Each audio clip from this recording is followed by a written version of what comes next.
Springbok squad for the November internationals has been announced, folks. There is the return of a number of World Cup winning players.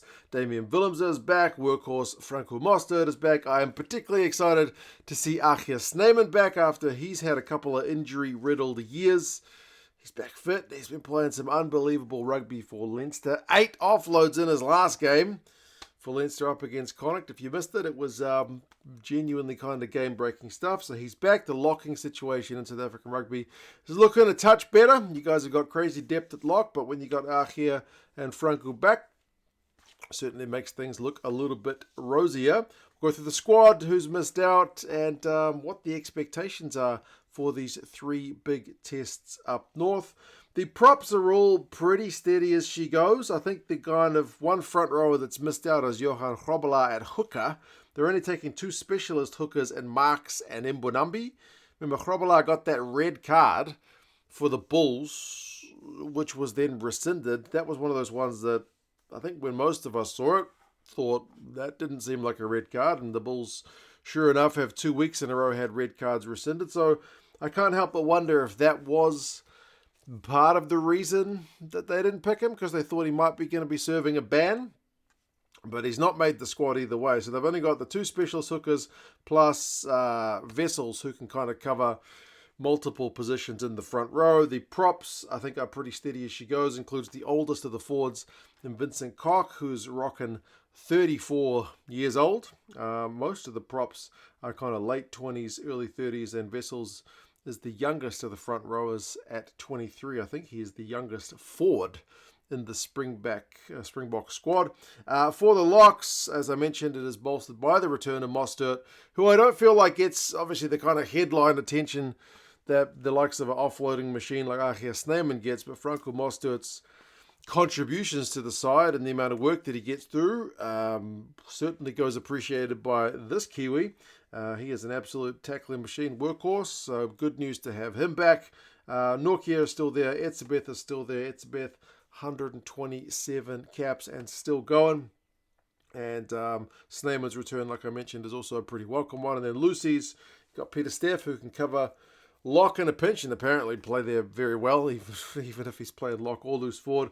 Kolisi, who's captain and seemingly more in the news right now for his personal life than the rugby stuff. I can't think of a time when rugby players splitting up with their partner has made as much news as here in New Zealand. Maybe John Olomu, because he had a couple of kind of famous things, but he still captains the side, and yeah, I'm sure on the field will still contribute like he always does.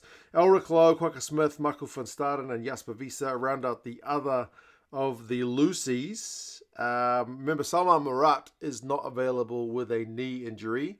Stephen Kitsoff is still injured. Lord Diacha is still injured. So the injury list still kind of goes on. The guys who have not made it, the first 2 guys that came to mind, Ben Jason Dixon, he's missed out, but remember, he's that kind of lock, loose forward hybrid as well. And if you got Peter Steff and you got Franco Mostert filling that similar role, do you really need Ben Jason Dixon? You could argue this is the kind of tour that Ben Jason Dixon should be going on. In terms of the age of the squad, this is one of the, well, certainly the oldest squad I've looked at. I think it's 18 players, who are 30 years or older. The All Blacks think at 8, the Wallabies maybe 7.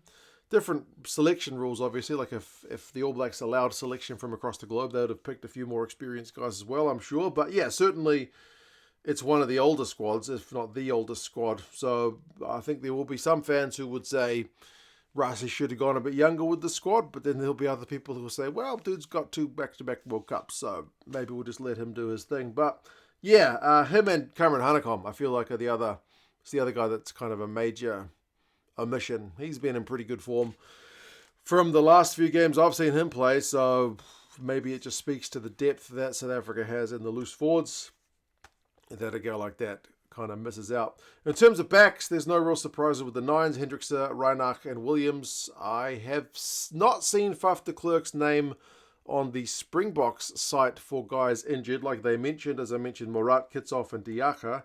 Backs-wise, they mentioned Feinberg and Ngomazulu. He is still out injured, so he doesn't make the squad. They didn't put Faf's name there, but I don't think Faf's been playing any rugby, so I imagine that selection is partially injury or lack of rugby related. Mani Libok and Andre Pollard are your 2 10s. It's good to see Mani there, and I hope he does get another crack because, yeah, that one kick or whatever that he misses, I don't think is the defining moment of the dude's career. De Allende, Esterhuizen, and Creel, your midfielders, this is kind of pretty steady as she goes. It'll be interesting to see how much game time Andre gets, because remember, he's had injury and suspension time that's kind of cut down his opportunities. And then outside backs, Arendse, Fassi, Colby, Leroux, Mapimpi, Moody, and Willems. Moody could end up in the midfield. To be fair, Moody, I think, is the youngest guy in the squad at 21, and Leroux, I think, is the oldest at 35. If I'm not mistaken, Leroux is only about 3 caps away from 100. And there's 3 games. So does he get 3 caps just to get to the 100? Kind of will have to watch that one with interest. Really good to see Damien Willems back, though. We haven't seen him in Bok colours this year, but he certainly played the house down the other day. He got charged down at one point, which was a little bit costly for the Stormers, but, you know, kicked the drop goal and was generally playing with a bit of confidence. But yeah, there's no real bolters, as we would put it, right? There's no real uncapped guy or one cap guy in the squad. Everyone who's there has been there, has seen some game time. So there's a few single digit cap guys, but it's largely a pretty experienced squad. Average age is like 29 and a half. So edging towards 30 when some of the other squads are a bit younger.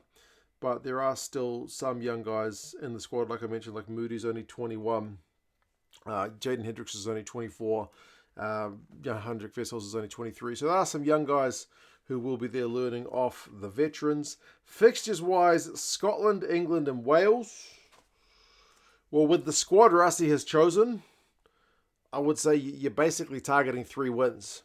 If Rassie had picked a kind of squad full of bolters and youngsters and had decided to rest all the big guns, you could maybe go a little bit lighter on the expectations. But that squad, full of World Cup winning players, I think 3 from 3, you're not going to be raising any eyebrows with that kind of return. If they do drop a game, like, it wouldn't be the end of the world to drop a game at Twickenham, because England did, they did pretty well over here in New Zealand in the July tests, so they are certainly not going to be easy beats, but I still think 3 from 3 is going to be the target.